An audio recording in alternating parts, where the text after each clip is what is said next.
That's an interesting question, one I haven't had before. I mean, if it was on a dating app that you had to swipe to the left or the right, then I guess it'd have to be pretty immediate. So I'd say a burly, redhead seeks intelligent woman from the future.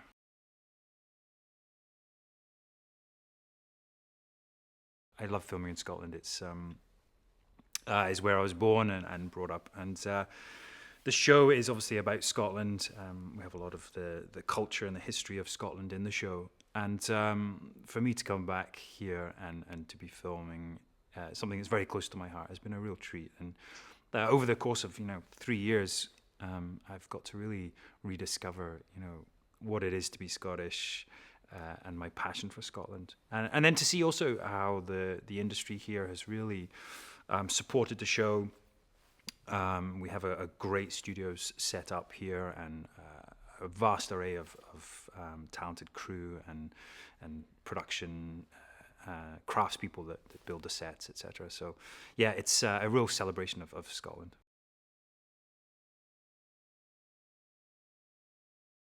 Growing up in Scotland, I think we always fall for the more romantic, idolized stories, and I certainly played out, being Bonnie Prince Charlie or William Wallace, Robert the Bruce. So yeah, I think my um, initial reaction was to lie with the Jacobites. But having said that, there are a lot of intricacies, a lot of grey areas, like any, I suppose, any conflict. And there were certainly some Scots that were involved in the British Army. But then the British did some pretty horrific things to Scotland afterwards. So yeah, I'm glad that I wasn't born in that period.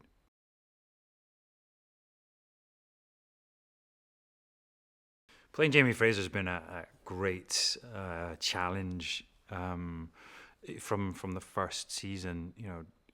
Physically, putting on weight, becoming more athletic, more physically uh, dominant, learning to fight with sword and taj or horse riding. I had to learn that from the beginning.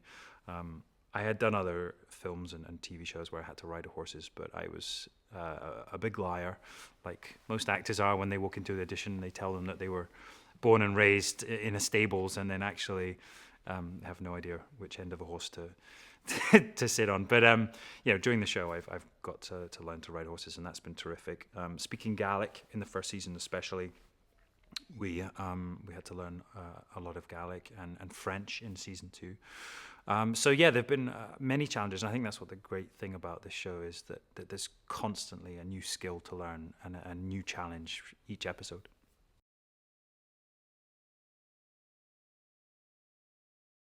Yeah, the original kilts were a very long piece of plaid, the woven cloth, and traditionally, I think you see in one of the episodes, you see that the plaid is laid down on the floor, and traditionally you would fold the pleats into the kilt, lie down on it, and wrap it around yourself. And especially in season one, that was a real part of the character for me to understand how to, how he even dresses himself, how he prepares for battle, and then the loss of the kilt or not wearing as much in season two was really a big part of sort of Jamie hiding himself or Jamie playing another role. And then in season three, again, the British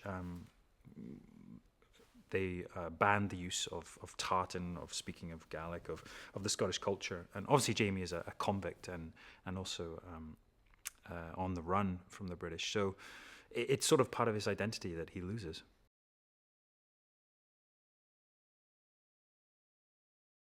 Unanimously, everything in a kilt is better.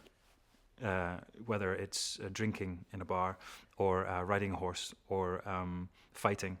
There's a great freedom to it, and it regulates its temperature, so I recommend it.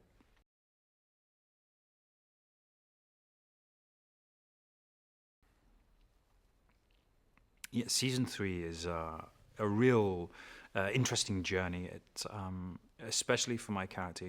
I think it's a really interesting place that Jamie wakes up.